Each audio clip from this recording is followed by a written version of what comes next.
cette intégrale, je dois utiliser l'intégration par partie et l'intégration par le changement des variables, mais ça va nous toujours donner les mêmes réponses. Mais c'est lui qui peut le faire quand en phase d'un examen, tu peux utiliser la méthode où tu vois le plus fiable pour toi. La première, je dois utiliser IPP en utilisant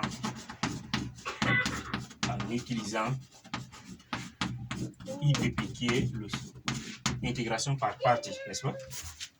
Sur ça, on sait déjà l'intégrale A à B U fois B prime est égal à la primitive, n'est-ce pas, de U V de A à B moins l'intégrale de A à B U prime fois V. C'est cette méthode qu'on va utiliser.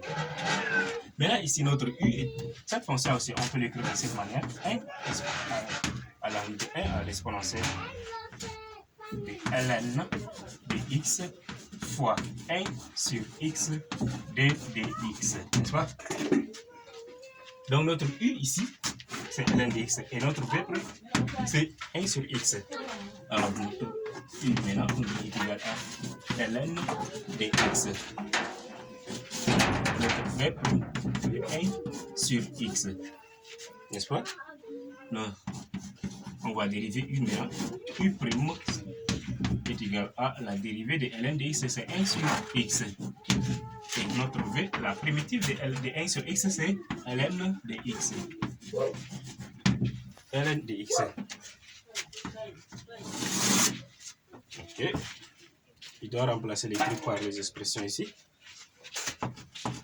C'est notre I maintenant qui est égal à ln de x fois ln de x de 1 à l'exponentielle moins intégrale de 1 à l'exponentielle.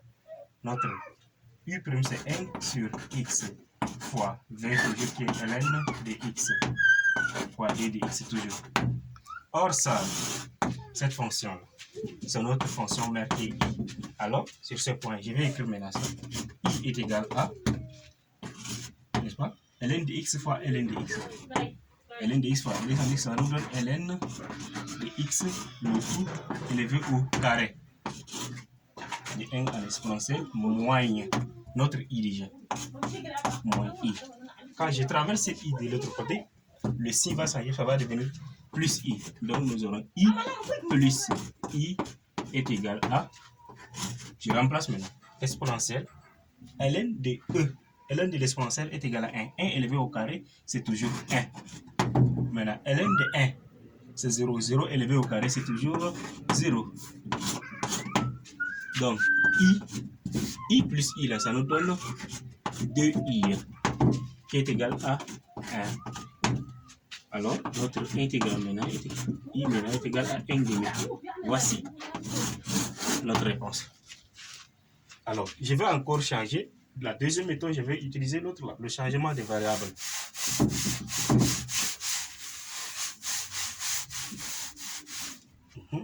Ici, en utilisant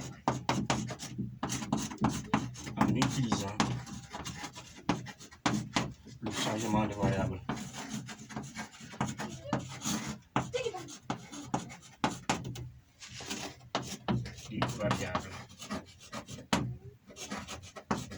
Le changement de variable, n'est-ce pas?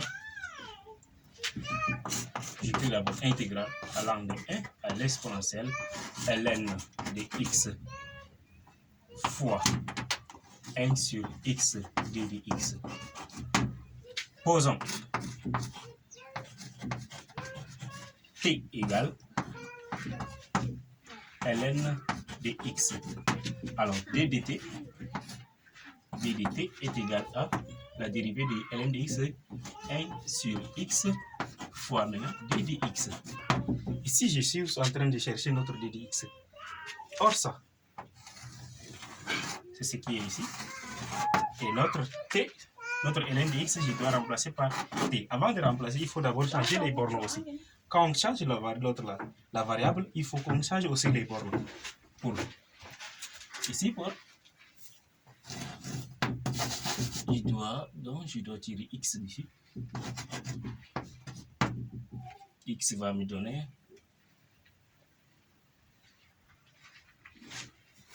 t pour l'autre là, x tend vers 1, t va tendre vers 0, n'est-ce pas? Pour x tend vers, et pour x tend vers exponentielle, t va tendre vers 1. C'est ça. Donc nos bornes sont changées. On va utiliser maintenant la borne allant de 0 à 1.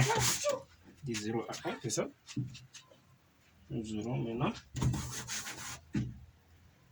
ln I maintenant est égal à intégrale de 0 à 1, n'est-ce pas? De 0 à 1, je remplace maintenant ln de x par t. Ça nous donne t. Et notre 1 sur x d de x, je remplace par d de t, qui est ça, fois d de t, n'est-ce pas?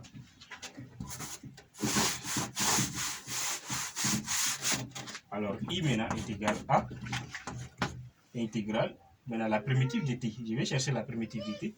Alors, la primitive, c'est toujours, on sait, n, x à la puissance n a pour primitive 1 sur n plus 1 en facteur de x, n à la puissance x, n plus 1 encore là-bas. Donc, ici, notre n, c'est 1. J'aurai maintenant 1 sur 1 plus 1 fois t à la puissance 1 plus 1, n'est-ce pas? Allant de 0 à 1 toujours.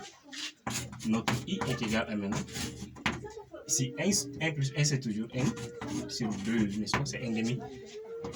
T élevé au carré. 0 à 1. Alors, notre i est égal à, je remplace maintenant, 1 demi, facteur, ici c'est le carré, moins 1 demi encore, facteur de 0 élevé au carré. C'est à la porte. Maintenant, i 0, 1 demi fois 0 là, c'est toujours 0. Ici, 1 demi fois 1, 1 élevé au carré, c'est toujours 1. Donc, notre i est égal à 1 demi. C'est ça. Merci d'avoir regardé la vidéo.